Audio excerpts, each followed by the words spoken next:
Because I also think the biggest influence that you're going to have at your kids is in the earlier years when you're setting and establishing that foundation. So by the time that they get to the age where their outside environment and friends influence, there are certain things that you have already cultivated in them and established that even if they go against the grain, that is this fight, I'll say, within them from what they know that they were taught versus what they're doing outside of what they were taught. Like I know, like our family, we grew up in a church. They was in a church all the time, and we lived in the hood. So that's why I could say we were in the hood, but not of the hood Right. because we weren't allowed to be. Like we didn't have that option.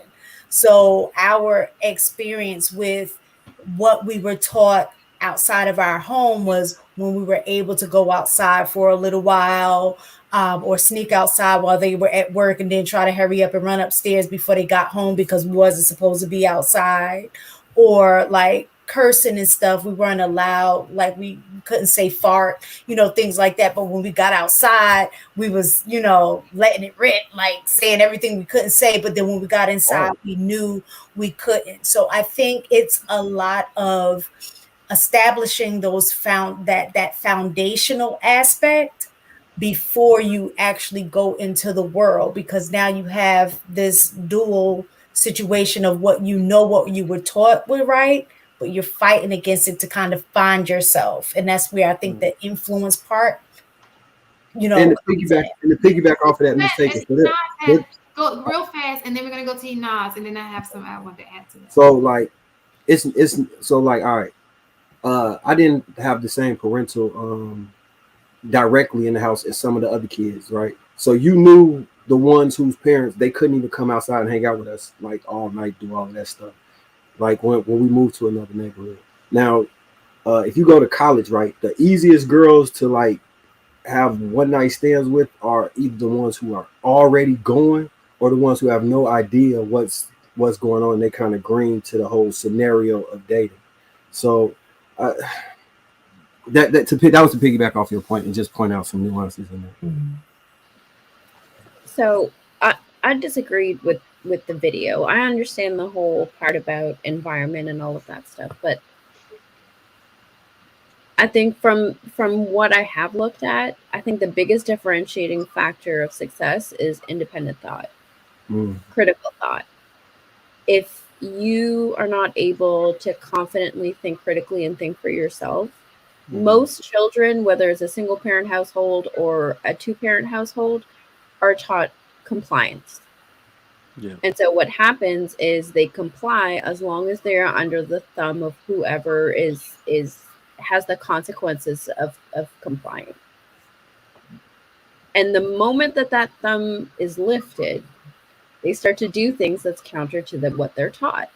Whereas when you instill the value of thinking for yourself and moving from your own moral compass, right? Those children don't tend to waver. And when you're unwavering in what your goals are, you find success. I totally disagree with everything that was said in the video.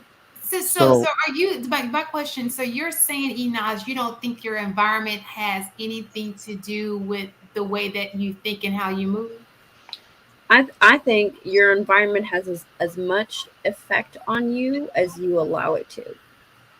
Well, of course. I mean, obviously, that's when you get to a certain age, though. I would say, So let me. The reason why I asked that is because I have another question on top of that. If that's the case, there are a lot of things. Let's step outside of this what we're talking about now. A lot of people today, whether we're talking about sexually, they're moving in an immoral type of way. Whether we talked on the show before, manipulation, even just when it comes to dating, that you would think if you had a foundation and you were raised right, you wouldn't want to intentionally hurt another person. You wouldn't want to take get this guy for all of his money, or you wouldn't want to use the woman just because of sex or mislead her because of sex, because that too is how you think your character, your foundation. But because it's so normal now, people are accepting, like it's okay because of the environment. We've made it normal. So I hear what you're saying, Shan, but here's the point I'm getting at, right? Yes, it's normal. Yes, a lot of people are doing it, but a lot of people don't exercise independent thought or critical thinking. And those that do are the ones who find successful relationships. Yeah. Right? Whether they come from a single parent household where it wasn't modeled for them, or they come from a two-parent household where it was modeled for them.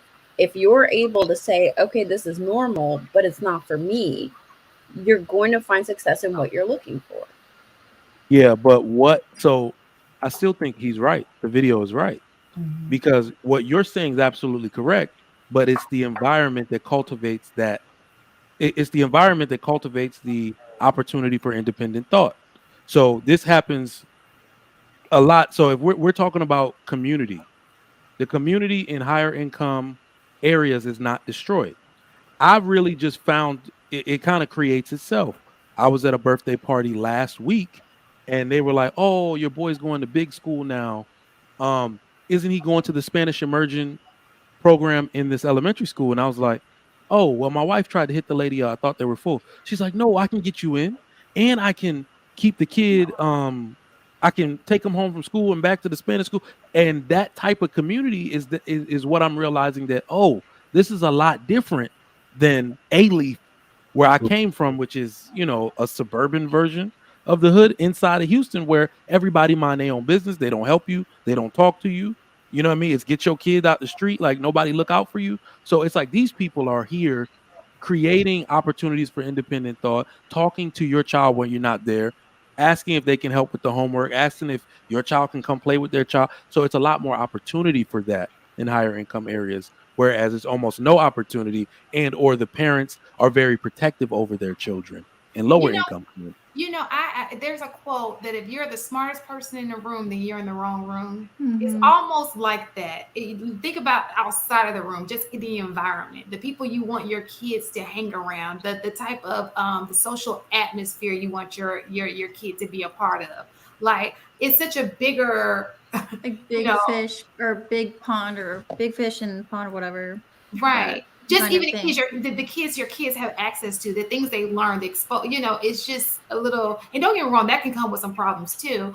But I do, and I'm not to say that if you're in a neighborhood like, a neighborhood that's not affluent, then obviously, it's not saying that your child is not going to be successful. We're not saying that at all. We're just saying to get a better outcome, you may want to move where your child is raised does play a role on how they see the world, how they interact, who they interact with, blah blah blah.